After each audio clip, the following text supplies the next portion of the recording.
So I totally believe that reality is 80% perception, 80 to 90% perception, and how you view things in the site that you are looking in on. Um, so ever since I've been little, I've been looking at people and the things that they do and finding out, well, what's their circumstance? What led them to this? What position are they in? What do they stand to gain? What do they risk to lose? To really form my opinion on someone. Now, when I went to rehab, this past summer, I really went because I thought I was being abused because I was drinking too much. The person I became when I was drinking, and everybody kind of was like, "Oh, well, you're pretty bad drunk." Okay, but nobody beat me up before over it.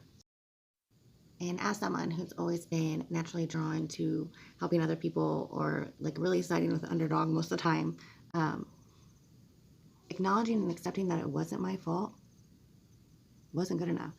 I had to figure out like how how did one person get me to this point? Like, what happened to me? And the biggest question most people are asked when they're in an abusive relationship is, why did you stay? Why did you go back? And the crazy thing is, I went back so many times. He came back so many times. And I just accepted it. I just stopped arguing. He'd storm out, scream, yell at me, tell me how worthless I was. He'd leave. He'd be gone. And I wasn't running. And I realized that part of that is because of everything that we have instilled in us and taught and believed about abuse. When you think about it, you think of the typical ways that they abuse you to stay. They can't lose you. But I was constantly being rejected, constantly told that I was this awful woman who didn't deserve him and he could go have whoever he wanted. And the reactions of society and the people around us that would listen to him over me, believe him, it seemed right. And we're also taught that there's a cycle, abuse and then honeymoon. Well, the honeymoon didn't happen immediately. I'd be hit and I'd be left crying. Like, I didn't get hugged. I didn't get. And so, since that wasn't happening for me and I didn't know any different or better because I'd never known anybody who had been in an abusive relationship before, really, I thought, oh my gosh, it's probably me. I'm not getting the honeymoon that everybody says that everybody else gets. I better look at myself, make myself better so he loves me. So I'm not doing this to this man. I must be making him this irate because of something within myself. To be fair, I definitely had some character defaults that needed some looking into. And I'm happy that today I can say I am better a little bit because of it. Like, I'm more self aware, I'm more mindful of other people. I tend to compromise better. And anyways, also, when I was talking about the unknown, about the honeymoon, and like what society has taught us, okay, like I was so unaware of what an abuser's mentality or recon was. Like, after the breakup, it's not the stalking, climbing in your windows, like being aggressive at your door, trying to kidnap you. I want to say, like the first 4 years before I went to rehab, I wasn't scared of him. He didn't feel necessarily like my abuser or like he was a threat. He wasn't going to kill me. Um, I was heartbroken, genuinely, every time because I let him down. He had convinced me during the love bombing stage that if anybody could help see him, see himself, and make him better, it was me. I had that quality. And after time and time again, I couldn't. Blame yourself, he'd say. This one's on you. Okay. In the back of my mind, I knew it wasn't true, so I wanted to over-explain it and over-talk it. But then I became the crazy. I definitely look like the crazy one. And also, it's unaware that an abuser, every time they leave you, apparently you're still supposed to be loyal, still follow the rules that were in place during the relationship, or I guess when they were around. Because if they come back and you hadn't, those actions, if found out, are punished or taken on to the new cycle as if you did those things directly to hurt the relationship. As a method of trying to keep my own personal life and private life and possibly move on during the cycles of him leaving, I would lie when he asked me where I was, or if he'd show up at the door. Oh gosh, I gotta go. I'm going to my great Aunt Sally's mitzvah, fucking Halloween, whatever. But I mean, he didn't stop there. He was accepting, and now all of a sudden, I'm a liar, which yes. But in a small community, word goes around, and then all of a sudden, if you wouldn't have been lying to him so much, if you weren't this, if it wasn't the constant need or overflow of other men in your life, and I just didn't have enough time in a day to explain to everybody, well, no, we were broken up, or or that I was capable of having a platonic relationship with men, because it just didn't matter. I was already frustrated that they would even question me or bring it in, that I would shut off from these people. I don't need to explain myself. And then all of a sudden, I'm alone. And who loves me? Who's back to say, you know what? It's okay. And all of a sudden, he's, comforting me, saying he's forgiving me. And that feels really good when you feel alone and by yourself and sad and like you have no support group. Those are some comforting words. It didn't dawn on me, what the fuck are you forgiving me for? What am I sorry for? We weren't together. We weren't together because you put your hands on me. And you're forgiving me? And that always came with the bargain. I'm going to forget the past, and we're going to start from here and move forward. You have to do the same. If you can't let go, then who's going to be around for you?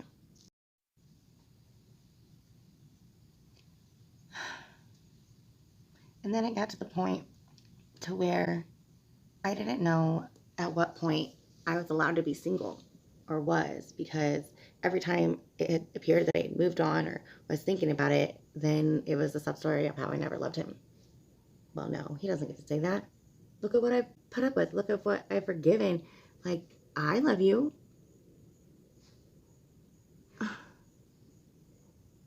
Why didn't he see that? And then it pretty much was just good old human pride, ego. I always would say, just one more time. All right, this is it. Like, I'm going to do this. I'm not going to do that. And now this motherfucker's never going to be able to say I didn't love him. All right, we're going to wrap it up. Somehow he always managed to take that away from me. I was still always a bad one.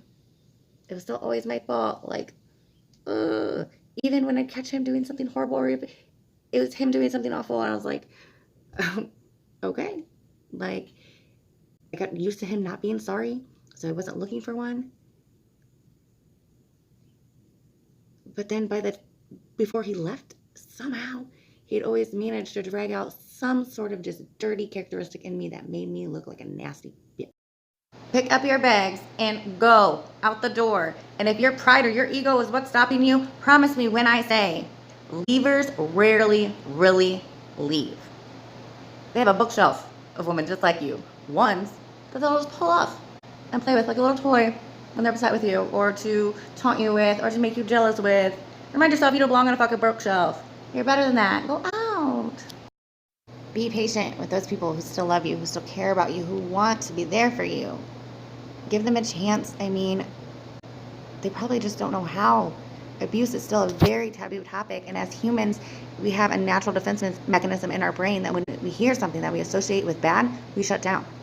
And if you're talking with another empath about it, they're going to absorb that feeling, that emotion, and there's a thing called compassion fatigue that can really weigh on them and cause them mental exhaustion. So try to find as many people as you can, whether professional help, spiritual guidance, just anybody really to listen, so you can take shifts and rotations so you're not burning anybody out. You are worth all the time it takes to get better.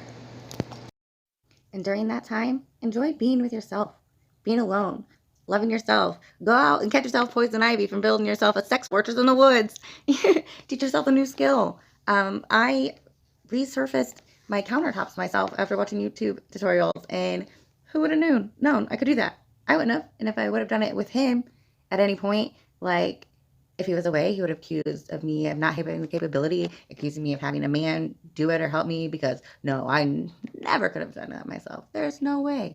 And there's no way he's going to let you do it. Well, he's there because he needs your attention, your admiration, because good Lord, he watches a fucking movie by himself. That'll make him feel unloved. And if you're still that woman who thinks you're just so in love with him, like I am. I love my abuser. He has a part of me that I will never get back. But I also accept the fact that I'm not loving him by staying with him, by enabling him to think those behaviors are okay. I'm not going to be vengeful. I don't wish the worst for him. I don't want to see any bad come to him. But I know, and you need to know too, that with love comes that self-awareness, that self-accountability, that just acknowledging, surrendering, now it's time to get help. I need to do something different. And if you need to let him know that you're still around, that you're there, you can. But you have to love him from over there. You cannot talk to him because he's not better yet. And you're not strong enough yet. It may take time. It does take time. And maybe you guys will never get there together. But having yourself will be 100 times better. And if you think that he's going to run off and go treat some other woman better, more glorified than you, no. Because if he's not acknowledging or holding himself accountable for what he has done to you, he's not going to do that in any situation. If he's still always the hero or the victim, then he's already casted you as the villain. And he's going to use you as the villain to gain sympathy from the next woman. He's going to do not allow him to do that. Because if you find out that he's moved on and you're jealous and you want to call him and tell him about himself, who looks crazy? You want to call her and tell her how you have his heart? You'll always be the one? Who looks crazy? Don't be that. Do not support his delusion. Because you're better than that. And if you don't yet feel like you're better than that, I hope you understand that the woman he's with, that person you don't know, that is still a stranger, is. Because what you've been through, I've been through, what I've been through, I know. No human being deserves to be treated that way. Not even if they were my worst enemy would I think, you should be forced to pee outside like a dog and convinced that it's because you can't be trusted to walk past that bedroom. Or to be called fat every day, but when you finally lose a little bit of weight, you get accused of doing drugs. You deserve to be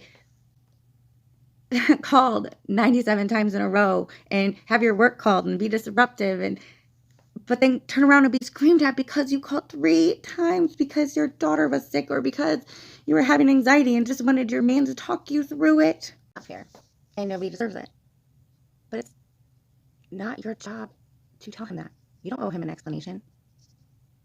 And no, that's not fair. It's not fair that you probably won't get to speak your mind or have him understand you or really see you clearly. You may never get to see the time where he finally has his wake-up call and realizes that you weren't bad. But fuck it. Feel that for yourself.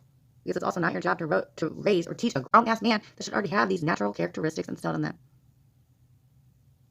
It may hurt. It may seem like it's going to go on forever and you'll be miserable for the rest of your life. But that's where I am.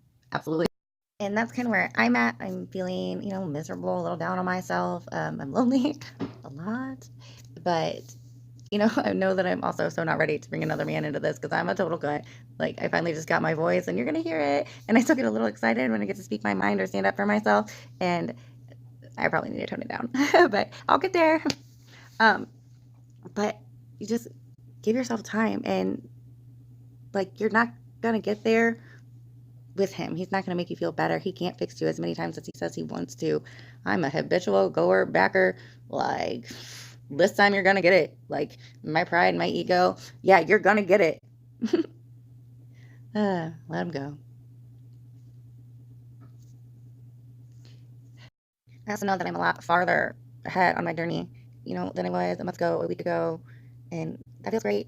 Gotta remember to celebrate the small steps as minimal as they seem. Don't give up on you. And if you're one of the people who like to run back and tell him that I post videos like this or talk about abuse or I'm doing anything at all, really, you have to ask yourself if you've ever told him anything positive that I've done. And if it's only the negative, ask yourself why. What's going on with you? If you're going to tell him the bad, maybe think about the fact that things aren't always how they seem. Yeah, I've seemed crazy. Yeah, I've been out in my driveway. I've ran in my bra and panties up at the driveway. When he's getting in his car, I'm yelling and screaming like, you motherfucker, don't you go. But what you don't realize is that I just had a dead chicken thrown on me. My house smelled disgusting like a dead chicken. And that motherfucker wasn't going to clean it up. I was going to clean it up after I had a dead chicken thrown on me. I had maggots inside my cleavage. Maybe you could be like, bro, do you really have your mom call her and ask her to unblock you? but refused to call your mom and ask her to bring her a bottle of water when she was trapped inside of her house for 12 hours when it was hot and had no water? Of course she's pissed. Do you really say that she can't have... Did you really get mad because she had a mail contractor come and redo her house and didn't ask your permission, but yet you had another bitch's card in your wallet that you were spending money on her with? Of course she's mad. Do you really complain to her about not caring about you when she doesn't send you commissary money in jail when you get 3 hot meals a day and all she has in her cupboard is a box of dry spaghetti noodles? Bro. Or do you really compare her to other women and talk about how these other women are better and you have more respect for them, but then ask her to send you nudes? Bro. Get it together, world. If you can't, then you're part of the problem and you should go fuck yourselves. And in my opinion, you should be the only ones with standards low enough too.